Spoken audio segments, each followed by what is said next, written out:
Hello students, welcome to Faisal concepts. Students, आज की video में जो हम टॉपिक्स डिस्कस करने वाले हैं वो हैं blocking probability and waiting probability. तो सबसे पहले हम डिस्कस कर लेते हैं ब्लॉकिंग प्रोबेबिलिटी हमारे पास क्या है। अब ब्लॉकिंग प्रोबेबिलिटी हमारे पास वो प्रोबेबिलिटी है जब एक कस्टमर अराइव होगा, वो देखेगा कि अब सिस्टम फुल है, तो वो सिस्टम में एंटर होने से ब्लॉक्ड होगा या प्रिवेंटेड होगा। वो सिस्टम को एंटर नहीं कर सकता क्योंकि सिस्टम फुल हो गया, सिस्टम की कैपेसिटी जो थी वो रीच्ड हो गई है। अब कस्टमर आएगा लेकिन वो सिस्टम के अंदर एंटर नहीं हो सकता। तो ये हमारे पास आ जाती है ब्लॉकिंग प्रोबेबिलिटी, राइट। अब देखें, अब जिस तरह से कम्युनिकेशन सिस्टम की हम बात कर लेते हैं, वहाँ पर डिफरेंट चैनल्स होते हैं। अब हम कहते हैं इस चैनल की कैपेसिटी ये है कि ये 30 कॉल्स या 30 कस्टमर्स को वो एंटरटेन कर सकता है। अब 30 कस्टमर्स के बाद जो कस्टमर आएगा उसको वो एंटरटेन नहीं करेगा और वो चैनल को यूटिलाइज नहीं कर सकता। तो इस तरह से अब ये है हमारे पास ब्लॉकिंग प्रोबेबिलिटी, राइट। अब अगर हम इस सिस्टम ले लेते हैं MM1-S सिस्टम, राइट। इस सिस्टम की ब्लॉकिंग प्रोबेबिलिटी, अब इसकी जो ब्लॉकिंग स्टेट जो लास्ट स्टेट होगी वो इसकी ब्लॉकिंग प्रोबेबिलिटी होगी। अब यहाँ पर देखें PB is equal to PS+1। तो जो 1-S, अब इसकी जो लास्ट स्टेट होगी, ब्लॉकिंग स्टेट होगी, वो S+1 होगी। अब इस स्टेट के बाद कोई अराइव नहीं होगा, उसको सर्विस ही नहीं मिलेगी।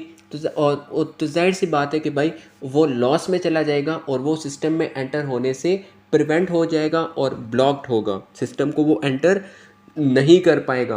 तो सिस्टम को एंटर ही नहीं कर पाएगा तो उसको सर्विस भी नहीं मिलेगी, राइट। तो ये हमारे पास होती है ब्लॉकिंग प्रोबेबिलिटी। नेक्स्ट हम बात कर लेते हैं अब वेटिंग प्रोबेबिलिटी की। अब वेटिंग प्रोबेबिलिटी हमारे पास कौन सी प्रोबेबिलिटी है? हमारे पास वेटिंग प्रोबेबिलिटी वो प्रोबेबिलिटी है जब कस्टमर आएगा और सिस्टम को वो देखेगा कि यार सिस्टम फुल नहीं है, वो सिस्टम को एंटर कर जाएगा। लेकिन सिस्टम में एंटर करने के बाद डायरेक्टली उसकी सर्विस स्टार्ट नहीं हो जाएगी, बल्कि वो जाके वहाँ पर वेट करेगा, क्यू में वेट करेगा कि भाई अब जब सर्वर जो बिज़ी है वो फ्री हो जाएगा तो फिर मेरी सर्विस स्टार्ट हो जाएगी, राइट। यहाँ पर यही कहता है कि जब वो आएगा सिस्टम को एंटर करेगा, अगर सर्वर सर्व कर रहा है या सर्वर बिज़ी है तो कस्टमर ब्लॉक नहीं होगा एंटर होने से। वो सिस्टम को एंटर करेगा, वेट करेगा कि सर्वर फ्री हो जाए तो फिर मुझे सर्विस मिलेगी। तो जो वो वेट कर रहा है that is the waiting probability, right.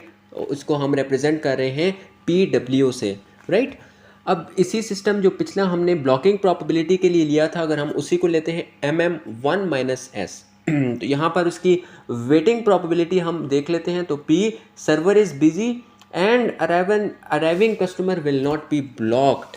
अब वेटिंग प्रोबेबिलिटी यही है कि अब कस्टमर आया है, उसने देखा कि यार सर्वर बिजी है तो वो सिस्टम में एंटर होगा। अब ये नहीं है कि जिस तरह से ब्लॉकिंग प्रोबेबिलिटी है तो वो सिस्टम में एंटर ही नहीं होगा, वो सिस्टम में एंटर होगा। वहाँ वो वेट करेगा कि भाई जब सर्वर फ्री हो जाएगा तो फिर मुझे वो सर्विस देगा। So this is the waiting probability, right. तो ये थे हमारे आज के topics, blocking probability and waiting probability. I hope so दोनों आपको समझ में आ गए होंगे। अगर आप हमारी चैनल पर पहली बार आए हैं और अब तक हमारे चैनल को सब्सक्राइब नहीं किया तो नीचे दिए गए सब्सक्राइब के बटन पर लाजमी क्लिक करें ताकि हमारी हर आने वाली हेल्पफुल वीडियो सबसे पहले आप तक पहुंच सके।